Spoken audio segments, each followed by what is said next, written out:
Bapak Ibu Saudara yang diberkati oleh Tuhan. Hari ini kita ada itu semua berkat anugerah Tuhan. Dan pada pagi hari ini saya akan membagikan renungan bagi saudara-saudara yang diberkati oleh Tuhan. Pada saat ini saya mengambil ayat yang terdapat dalam Yohanes 15 ayatnya yang kelima. Di sana firman Tuhan berkata, "Akulah pokok anggur dan kamulah ranting-rantingnya.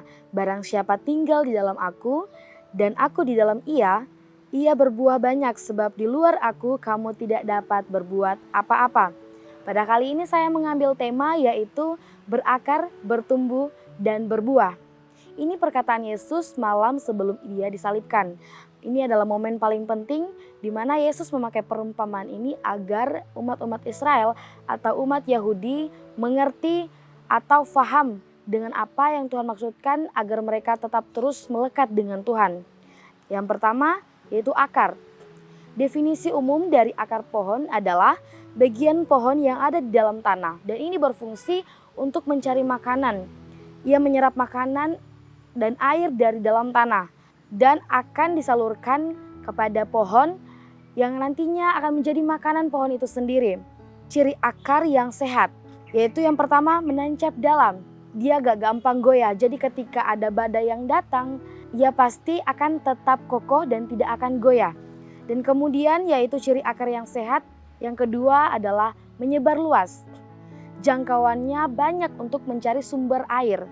Dan yang ketiga yaitu bersih. Bersih yang dimaksud adalah dia gak busuk dan tidak gampang kena hama. Ini adalah akar yang sehat. Kalau akarnya busuk, pasti pohonnya akan kelihatan bagus di luar, tapi gampang tumbang. Kemudian analogi akar dalam Alkitab adalah Alkitab sering memakai akar buat membicarakan kehidupan rohani kita.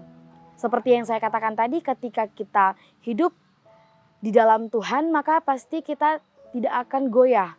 Kita akan tetap kokoh dalam mengikuti Tuhan. Dalam Efesus 3 ayat 17 di sana dikatakan, "Sehingga oleh imanmu Kristus diam di dalam hatimu dan kamu berakar serta berdasar di dalam kasih." Dasar yang kamu pakai adalah kasih Tuhan. Yang kedua adalah bertumbuh. Ketika pohon ingin bertumbuh, ia pasti akan naik dan menghadap ke matahari, mencari sumber yang baik agar pertumbuhan pohonnya juga baik. Kemudian ketika kita tarik dalam kehidupan rohani kita, ketika kita ingin bertumbuh di dalam kasih Tuhan, maka pasti ada sebuah ujian yang kita alami untuk membentuk iman kita menuju kepada iman yang murni. Seperti pohon yang ketika dia ingin bertumbuh pasti akan ada yang namanya ranting-ranting yang kering. Dan pada saat itu ia harus dipangkas. Begitu juga dengan kehidupan kita. Ketika ada hal-hal yang tidak baik dengan kehidupan kita, maka itu harus dipangkas. Dalam Yohanes 15 ayat 2 dikatakan di sana, "Setiap ranting padaku yang tidak berbuah dipotongnya, dan setiap ranting yang berbuah dibersihkannya supaya ia lebih banyak berbuah." Ketika kehidupan kita siap untuk dipangkas, siap untuk menerima semua ajaran yang Tuhan berikan dalam kehidupan kita, siap untuk ditegur, maka pertumbuhan kita pasti akan bertumbuh dengan sempurna. Kemudian poin yang ketiga yaitu berbuah. Ini adalah tujuan akhir dari berakar dan bertumbuh. Kalau nggak berbuah ya pasti misi kita akan gagal. Definisi berbuah dalam rohani yaitu hidup kita menghasilkan dampak yang memuliakan Tuhan dan memberkati orang lain. Karena kita harus tetap terus nyambung kepada Tuhan Yesus.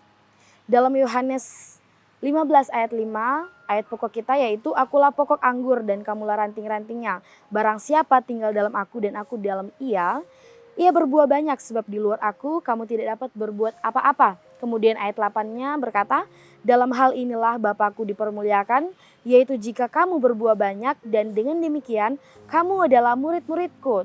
Ketika kita mampu berbuah banyak, maka dengan inilah kita mempermuliakan nama Tuhan dengan kehidupan kita. Jenis buah yang Tuhan mau. Yang pertama adalah buah roh. Ketika kita mampu menghasilkan buah-buah roh, maka kita pasti mampu menyenangkan hati Tuhan. Kemudian yang kedua adalah buah jiwa. Apa yang dimaksud dengan buah jiwa? Buah jiwa adalah ketika kita mampu memenangkan orang, menjadi berkat bagi orang yang membutuhkan kekuatan. Ketika kita berada di luar sana, kita pasti akan mampu menjadi berkat ketika kita tinggal di dalam Tuhan atau melekat kepada pokok yang benar. Syarat agar kita bisa berbuah dengan baik, yang pertama seperti yang saya singgung tadi, yaitu nyambung dengan Tuhan. Ranting yang putus atau kering gak bisa berbuah sendiri. Ketika kita betul-betul mengandalkan Tuhan, maka pastinya kita akan menghasilkan buah yang banyak dan yang lebat. Kemudian dipangkas, dalam Yohanes 15 ayat 2 dikatakan, setiap ranting padaku yang tidak berbuah dipotongnya, dan setiap ranting yang berbuah dibersihkannya supaya ia lebih banyak berbuah. Kita pasti akan banyak mendapatkan ujian agar iman kita dimurnikan dan pertumbuhan kita semakin dewasa di dalam Tuhan. Puji Tuhan, kesimpulan khotbah saya pada kali ini yaitu Tuhan gak cari ranting yang paling banyak daunnya, Tuhan cari ranting yang paling banyak buahnya. Karena daun bisa dilihat, tetapi buahlah yang dimakan atau buahlah yang dinikmati oleh banyak orang. Kalau kita berbuah, hidup kita nggak song, dan jangan jadi Kristen yang wifi-nya kenceng tapi nggak di-share kepada orang lain. Puji Tuhan, akhir khotbah kali ini saya akan mengakhiri dengan doa. Mari sama-sama kita berdoa dalam Tuhan. Bapa kami yang di sorga, kami mengucap syukur atas anugerah-Mu.